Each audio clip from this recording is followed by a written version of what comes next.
Welcome to the Introduction to Financial Planning course. This is a remake of the initial video that I had up on YouTube.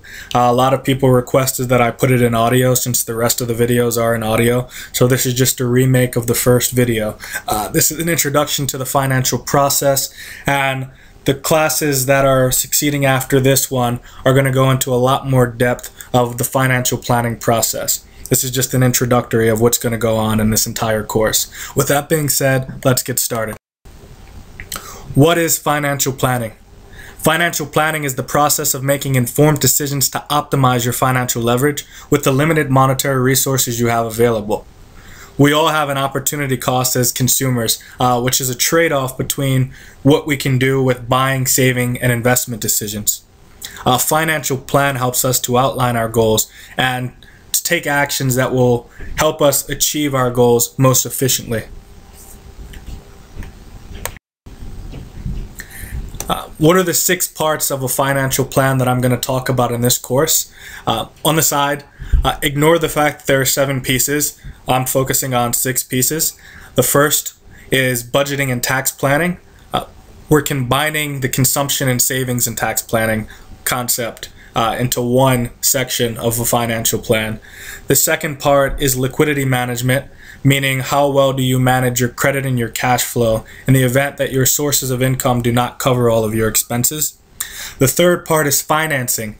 How will you pay for those big purchases like your car and your house? Sometimes we can call that debt planning, but in this particular video or this particular course, we're going to focus on calling it financing.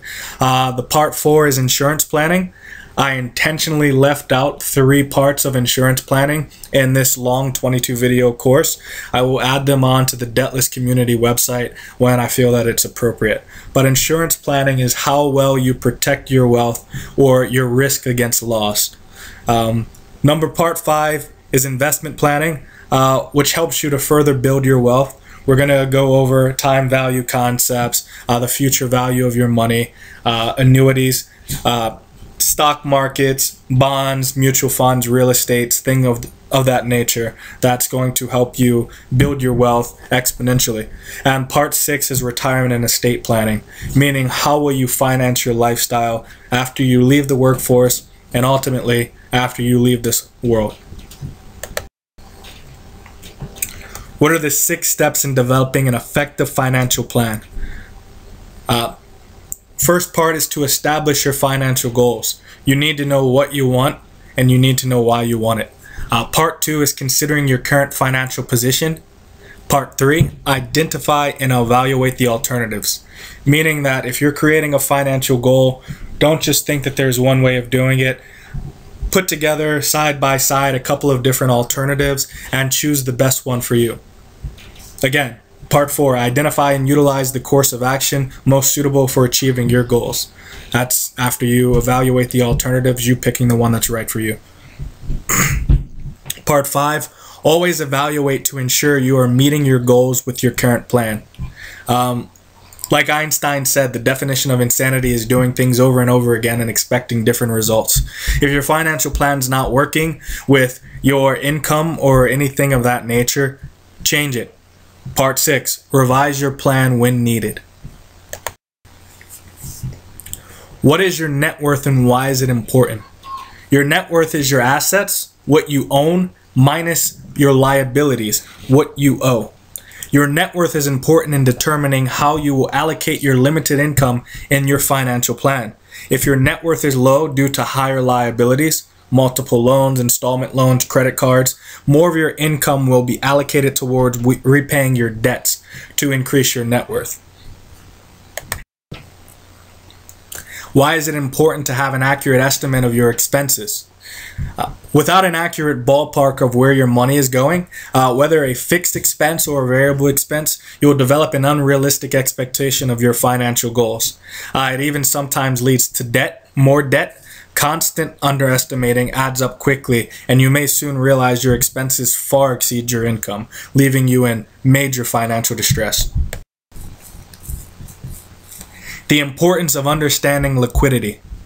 Liquidity, we're going to go over these concepts a lot more in other videos. So if you're not getting the full grasp of these concepts now, don't worry about it. I'm just introducing you to these concepts so that when you see them, you're already familiar with them in basicness.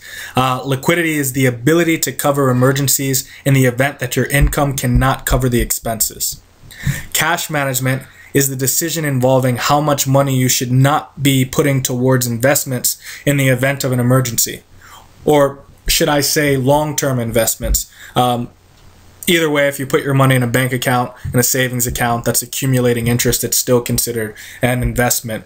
But what we're focusing here on cash management is having that easy accessibility to money in the event that you have some type of income shortage.